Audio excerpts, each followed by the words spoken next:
Thanks, Christian. The Penn State healthcare insurance marketplace is called Penny.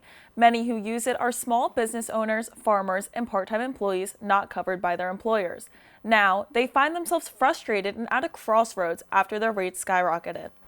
33% of customers switched to the bronze tier plan, which brings lower monthly premiums but a higher out-of-pocket cost when medical care is needed. Wright says that now is the evaluation period and she will assess roster retention and transfer portal acquisitions next. The transfer portal opens on April 6th. She's going off of that too. I think Coach Hammond was just kind of coached this game better than Nate Tibbetts of the Mercury.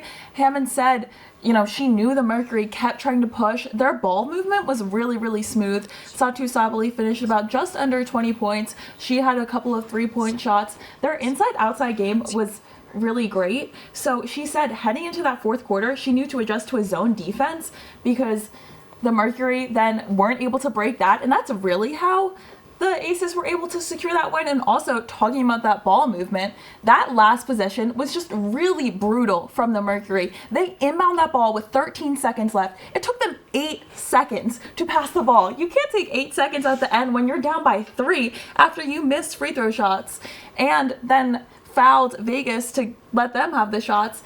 It takes them 8 seconds to get the ball in, and then Satu Sabali has to kind of chuck up just a terrible 3-point shot, and that's how you lose game one. So certainly not a great ending to that one, but really great adjustments from the Aces to put in, as you said it, that impressive late game one finish.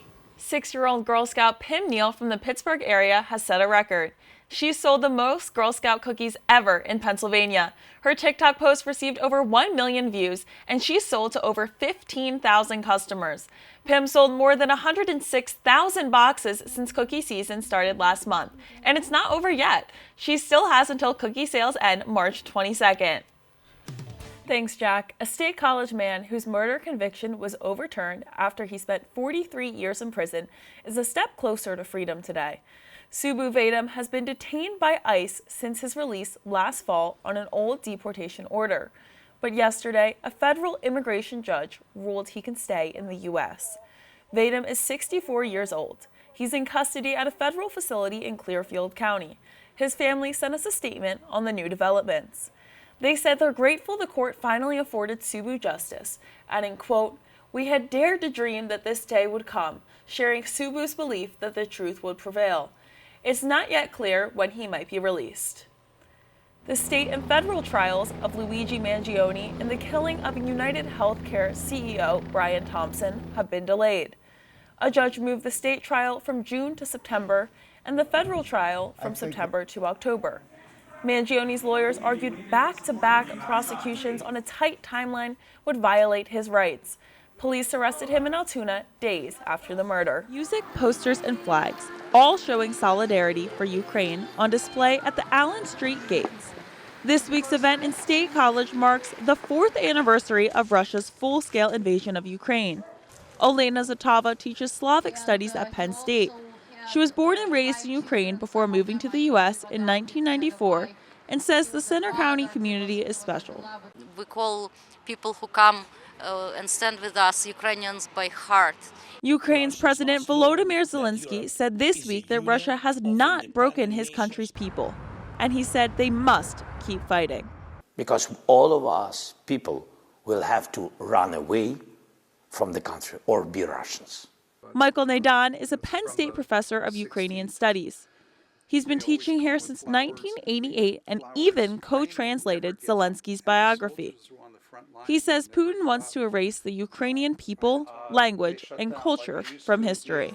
He's an active member of the Ukrainian community here. It's a very, hardworking, patriotic bunch, and there's a lot of love there, a lot of support, for the homeland in Ukraine. As the war enters its 5th year, a U.S.-led diplomatic push to end the largest conflict on the continent since World War II appears no closer to a peace deal. So the rallies keep happening. This one in State College ended with the playing of the Ukrainian national anthem, followed by the U.S. national anthem on a trumpet in front of a yellow and blue candlelit heart of solidarity. In State College, I'm Julia Henry for their Center County Report. Come to Puxatawney on Groundhog Day and you'll meet all kinds of people. people like Joe DeConte, who got dragged here by a friend. Oh, yeah. I mean, my worst nightmare is standing outside in the cold at 4:30 in the morning. And people like Riley Tweddle from Brooklyn, who came here to find a boyfriend.